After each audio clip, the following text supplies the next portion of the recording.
By all accounts, I think I ought to hate this production, but somehow, every time I felt it slipping away from me, it consistently found a way, not unlike the actual family of seagulls who laid eggs in the chimney of my childhood home and essentially kept my family under house arrest one summer, to keep coming back. Oh my god, hey, welcome back to my theatre-themed YouTube channel, or hello to you if you're listening on podcast platforms. My name is Mickey Joe, and I am obsessed with all things theatre. If I sound quizzical today, it is because I really didn't know where I stood with this production. I'm a professional theatre critic here on social media. Today, we are going to be talking about the newly opened production of The Seagull, directed by European theatrical heavyweight Thomas Ostermeier. He has forged an illustrious and accomplished theatrical career, and he, along with the brilliant playwright Duncan Macmillan, whose work you might know from Every Brilliant Thing or People, Places and Things, has created a new adaptation of Anton Chekhov's The Seagull, one of 4 Chekhovian plays which is very well known, very well respected, and very often produced. To which end, the last time I saw The Seagull was only a few years ago in the West End at the Harold Pinter Theatre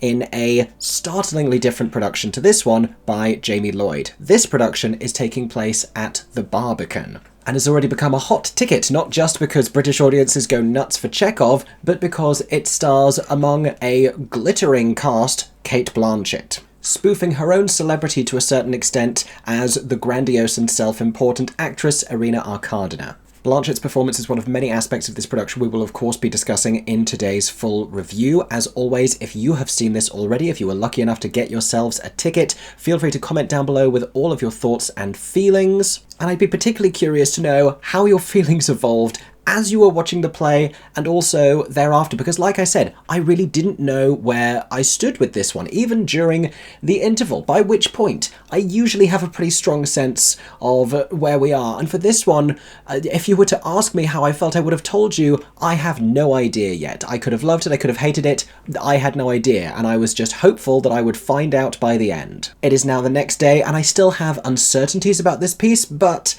I am ready to talk about it. Here is what I thought of The Seagull.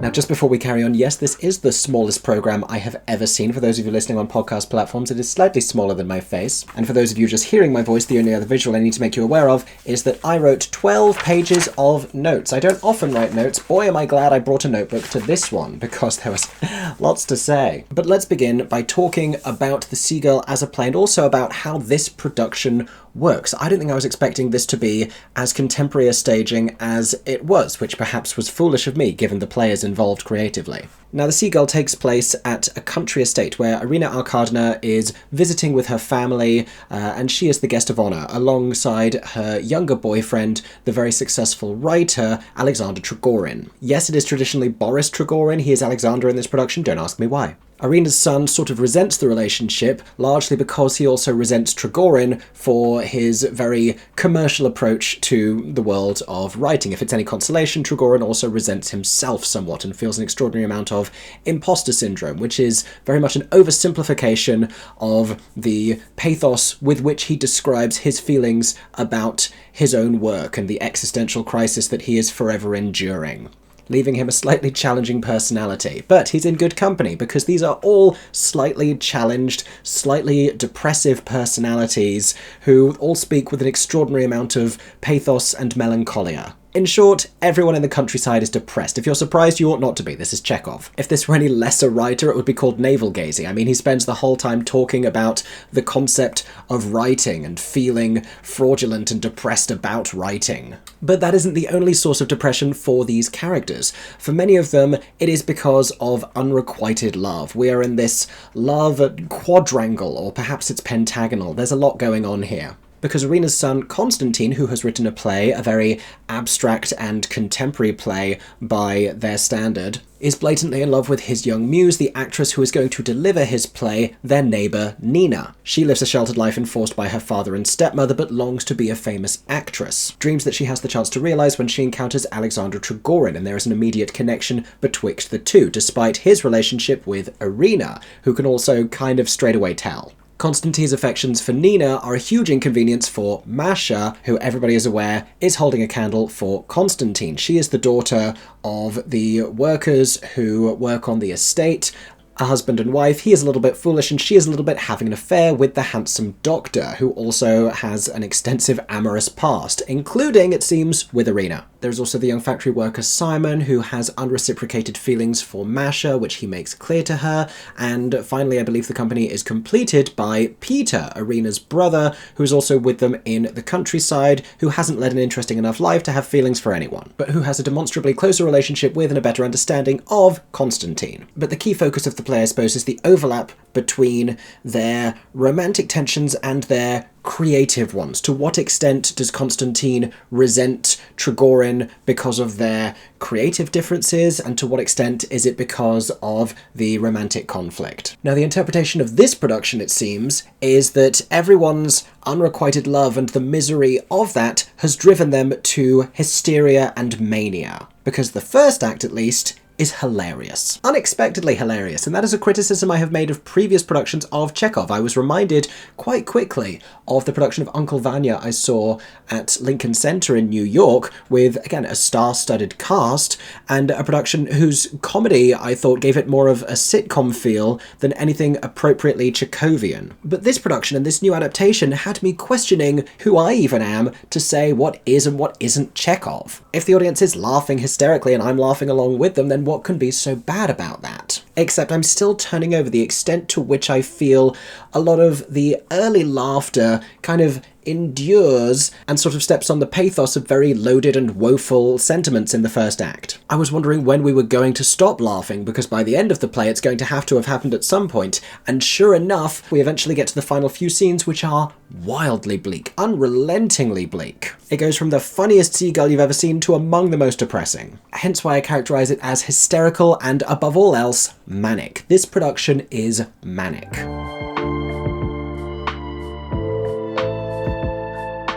I'm going to give you a little bit of a taste of why. We begin with Simon driving in on a quad bike across the stage, nodding to the audience, reversing it around slowly, parking in front of the audience, and then saying, "I know that's not what you expected." And he's not wrong. When he then asks who's up for a little bit of Chekhov, I'm taken aback, but I'm also loving it. The answer, after all, is me. I'm up for a little bit of Chekhov. Listen, it's a Thursday night and I'd had a glass of wine. Now, the bizarre nature of this introduction fuels the first few lines of Masha's character, who is the next to enter through a cornfield. I'll explain the set in just a moment. Vaping and holding badminton rackets. As Simon attempts to make flirtatious conversation with her, she, indifferent to his affections, asks, "Do you think the play will begin soon?" which gets a huge laugh from the audience, because it seems like just a very slow false start to the actual play that we are there to see. In fact, this is very much a component of Anton Chekhov's original script. Although this is armed with what feels like very deliberate false comedy, the play that she is talking about is the one which Constantine is premiering along with Nina. Only it's a version of this play I don't think you have ever seen before, in order to convey to us, a modern audience, the extent to which Constantine's play is progressive and abstract and not of the time and sort of bizarre to those watching. It is not only poetic in its dialogue, but it features Nina stood there wearing equipment that will accompany VR headsets, which the collected audience are invited to wear. This is part of a tendency of this script to comment on and spoof contemporary theatrical stagings in the world. Many of which, when we're talking about the use of cameras, when we're talking about the use of microphones and this technology, are very rooted in European practices. The kind of techniques we see a lot in the work of the likes of Eva Van Hove and Jamie Lloyd when it comes to commercial theatre spaces. And as you may be beginning to deduce, much of the way in which this has been brought to the stage is crushingly contemporary. If you don't like seeing classic plays staged with modern interpretations, this is so very much not for you. But if it's any consolation, Irina, as played by Cate Blanchett, shares your feelings per this script, because she comments on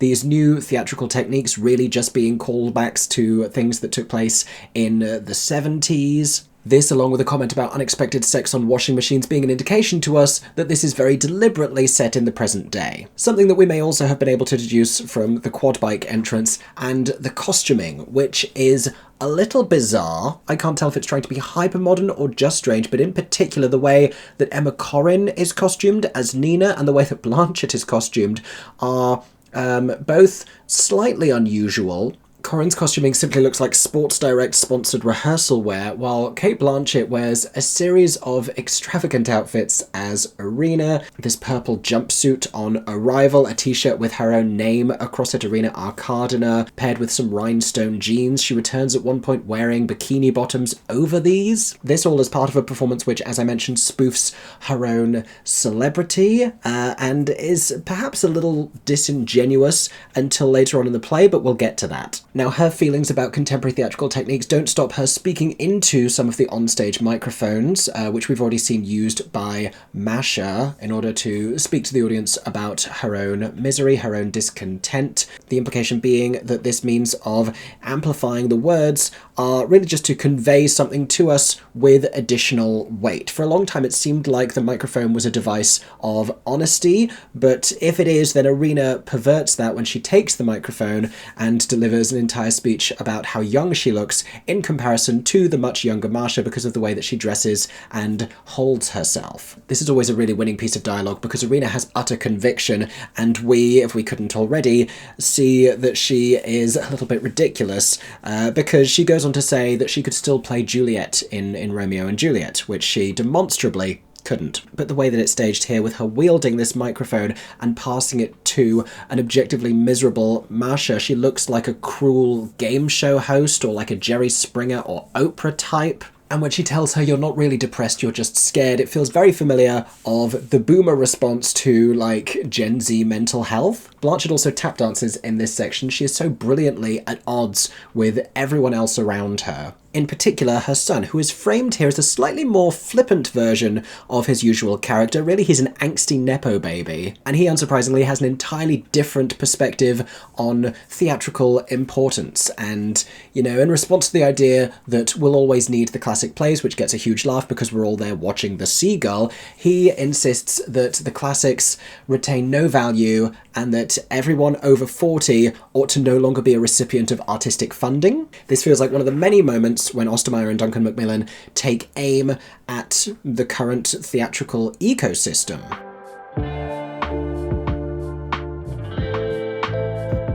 And that's one of the aspects of this adaptation that I really love. It feels urgent and it feels so of the now, but it also has a perspective. I need art to have something to say increasingly. If we're going to do Chekhov once again, not that many years after we last did the Seagull, with Uncle Vanya in the rearview mirror, with the cherry orchard in the rearview mirror, with Three Sisters, I don't even think in the rearview mirror. I think that that's right up alongside us over at the Globe. I think that's currently running. These plays are produced so often, so it feels all the more important to really have something to say, and boy does this production. They make that very clear in the first few moments when they acknowledge the cost of living crisis, when the words cost of living feature in this script as Masha is talking about her miserable circumstances. Certainly financial insecurity is a huge factor in the lives of all of these characters, not aided by the presumably wealthier Irina, who every time she is asked for money falls to the floor in hysterics. Now, there's much else that this play asserts in its first few moments that establishes all of the directions in which we are heading. Nina has a confrontation with Constantine moments before the play is about to be performed. Constantine's play, that is, when she experiences doubt about the work and the truth of it and the fact that it isn't about love, and she says that everything ought to be about love. When Trigorin tells her later he only seems to be able to write about love, we then know by that point that there is a natural magnetism between these two and they aren't going to be able to escape each other's orbit, artistically or, by extension, romantically. There's also a throwaway line about the concept of a book with someone's name on it being proof that they existed. This ties in with all of the very existential conversation that the show's two significant writers have about the act of creation. This alongside a speech which Trigorin makes later about the idea that literature is dead and deserves to be in a current climate where the political situation is much more important. This speech is shockingly prescient and current. Volodymyr Zelensky gets name-checked here amongst a list of the people who we actually need in the world right now, rather than writers, rather than playwrights. Now, there was a really staggering moment at this performance where, as the house lights were raised, as he boldly asked the audience, "What are we all doing here?" presumably expecting not to get a response, one man in the circle sat not too far from me, yelled back, dying, which he sort of responded to, but I am assured that does not happen in every performance. That is not a plant, and that has not happened previously. And these are all of the aspects of this adaptation and of this version of the Seagull that I find to be really compelling and exciting. Let's talk a little bit about the way that this is staged. It's on the vast Barbican stage with a semicircular blank back wall. The most central feature of this playing space is an entire cornfield in a small section in the middle, through which most of our characters enter and exit. Almost every character except for Simon makes their first entrance via this cornfield, and the effect that it has is, interestingly, the complete opposite of what Jamie Lloyd did, because in Jamie Lloyd's version of the Seagull with Emilia Clarke and with Indira Varma a few years ago, everyone was sat on stage, in a stage that was made to look like a rehearsal room. Everyone was sat on plastic chairs the entire time. Everyone was stuck together. Everyone was confined. Everyone was eavesdropping and overhearing, and no one could escape each other's company. And there was a beneficial component to that. Here, it's the complete opposite, because every arrival feels purposeful. They have to climb up onto the stage and then they have to emerge through this cornfield. For Irina to step out and admonish Marcia for not behaving in a way that is more gleeful and youthful as a young woman, it feels very deliberate, and it feels like there's more of a cruelty to that. And so every arrival does feel wonderfully deliberate in a play that can sometimes feel like a little bit of a sprawling mess of comings and goings. There was a lot more purpose here. The problem, I think, on the inverse, is that when someone is away from this vast, vast space, they are gone and they are forgotten about. And we lose Constantine for a troublingly long time, making it harder for us as an audience to reconcile the idea of his growing depression and frustration and anger with the increasingly close relationship of Nina and Trigorin, because it's not clear to us that he's really witnessing that. He is so far away, because we see the little playing area and then we see so much space to the sides. There's also a runway coming forwards from it, which is used only on a couple of occasions, short of a very powerful moment that Cate Blanchett plays in the second act. I don't know how much it really accomplishes that simply being stood downstage centre wouldn't.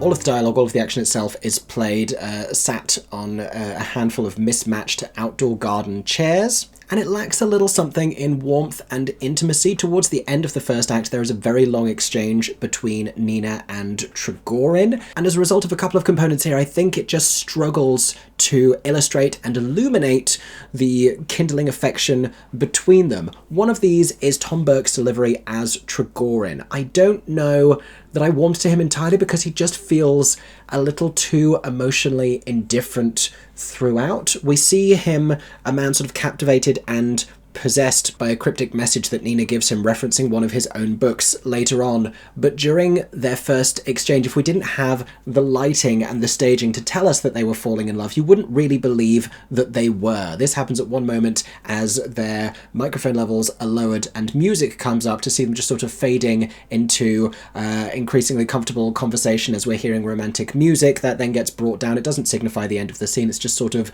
a glowing moment as the colours on them get warmer, and we hear, I believe it's golden brown again. But his spoken delivery also sounds a little bit drunken, and not that many of these characters aren't most of the time. A quality played best, I think, by Tanya Reynolds as Masha, more on her later. But we also don't really see the innocence and the naivety that I think is important in Nina's character. She scolds him for his outlook, really. I feel we're not necessarily empowered as an audience to believe in this romantic connection that the two of them have, that ends up having really big consequences for almost everyone. This meeting is in many ways the fateful turning point of all of these characters' lives, and it just doesn't feel loaded whatsoever. There's not a lot of romantic tension here. And it presumably doesn't help that he is also by description very emotionally vacant at this point, and because of the scenes which have followed and the mania with which everything has been directed and delivered, the audience laughs at every third line, and there are statements he makes. He talks about reviews of his work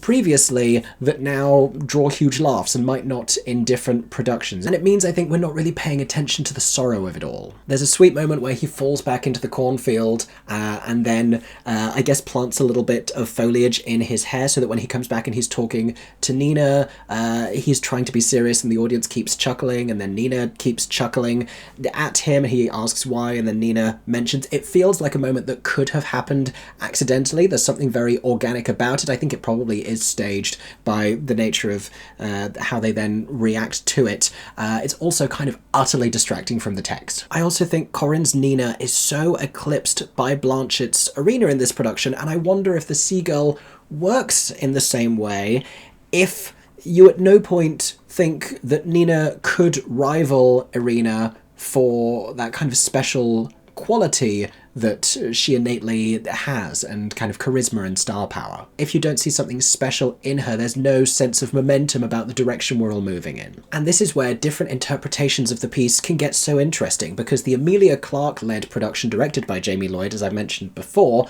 obviously had a big focus on Nina, and it was a big focus on the triangle with Nina and Constantine and Trigorin. This one feels like it's focusing more acutely on the mother-son relationship with Irina and Constantine. And I guess it's evidenced in the star casting in each instance, but this one feels very much more like the story of a narcissistic mother who perhaps has this reluctance to really understand her son. And also theatrically what they both represent in this clash of different generational perspectives. It's from this relationship that we get one of the most impactful and most striking scenes of the production, which is the big argument between Irina and her son. This is really brilliantly staged, really brilliantly performed. This is, I think, a shining moment for both of them, but it's very telling that Blanchett's Irina feels even more emotionally exposed afterwards when she's having a confrontation with her lover Trigorin about his feelings for Nina, which have been clear to her. We can tell that from the way that she responds, the moments that she lets down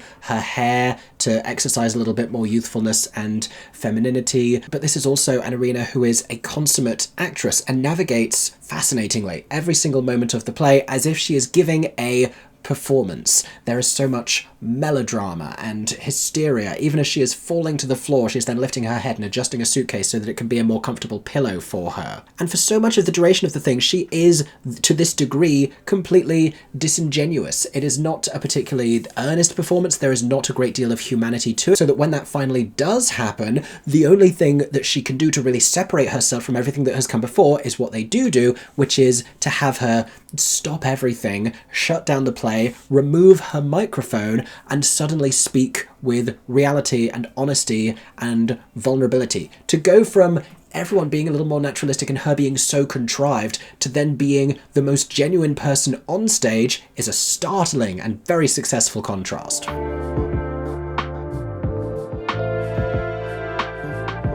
Staying with the performances then, I think Emma Corrin does their best work in these really heartbreaking final moments where we see Nina as hugely changed, and we've by that point already come to find out about what has transpired in the few years since she had last been seen in the narrative, and much of their best work is delivered in monologue here, with Constantine simply reacting in devastation. Now, Kodi Smit-McPhee is making his professional stage debut here as Constantine. There's a lot that I think is really brilliant, particularly his moments of real frustration and resentment. I think he suffers a little bit from the direction of the piece. I think he is absent for such a long time in the first act that we struggle to retain focus of him. But there's also moments of his early dialogue which feel perhaps a little bit too flippant for a character who has such extraordinary and effervescent emotions, for one who gets so quickly enraged by his mother and whose insecurity is so struck by her behaviour that he calls off the entire play. He's always been this wildly dramatic young man who carries around a shotgun and attempts to kill himself multiple times. Jason Watkins, meanwhile, per his typical style, gives us a really heartbreaking, sentimental performance full of delicate humanity, and it's really charmingly funny in the first act as he talks about his many regrets and how much he hates the countryside and the misfortune of his life in the civil service and the things that just happened to him without him feeling as though he'd really made choices for himself, and the dreams which passed him by. And it is he who finally, after all of the laughter, after all of the insincerity,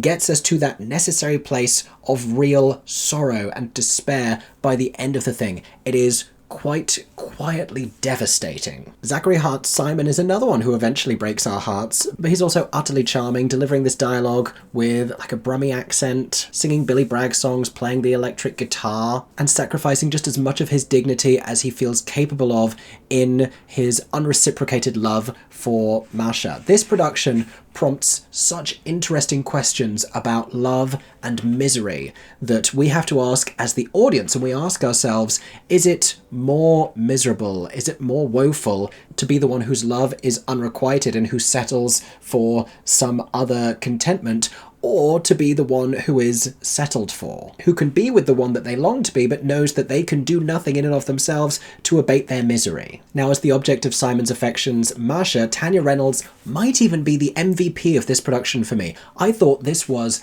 a staggeringly brilliant version of Masha, and she makes so much sense for it tonally. If you've seen her performance in Sex Education on Netflix, Tanya Reynolds is so well situated as a performer to be able to play misery in the face of comedy and to navigate those two things, and with a little shift in her delivery, take us to a place of slightly more conviction and slightly more seriousness. I also think there's something incredibly genuine about the way that she displays not only this unrequited, intense love, but also the adolescent mental health in there as well. I think it's a wonderful performance from her. Really, really fantastic. Of Blanchett, I've talked a little about the emotional range that she is armed with in this production, but she's pretty glorious before we go to that more genuine and more guttural place. And there's so much that she does physically which feels so purposeful, fiddling with a lighter during Constantine's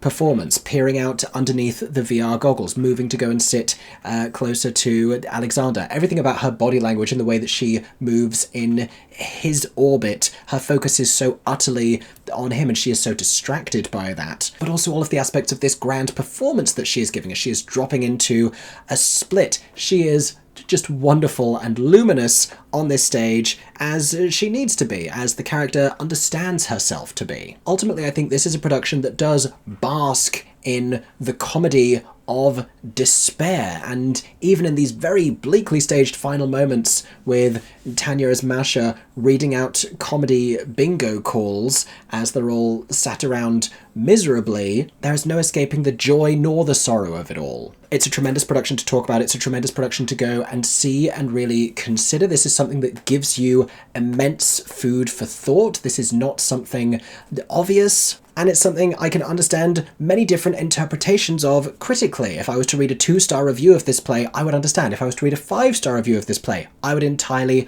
understand. I am so grateful for the opportunity to really consider the thing. I don't know that I think it's a definitive production of The Seagull, but it is for many reasons pretty remarkable. If you can get a ticket, go and see it. Congratulations to you if you already got one. And if you have already seen it, please let us know in the comment section below what you thought of The Seagull. Thank you for listening to this review. Stay tuned for many more coming soon, and I hope that everyone is staying safe and that you have a stagey day. For 10 more seconds, I'm Mickey Joe Theatre. Oh my god, hey, thanks for watching, have a stagey day. Subscribe!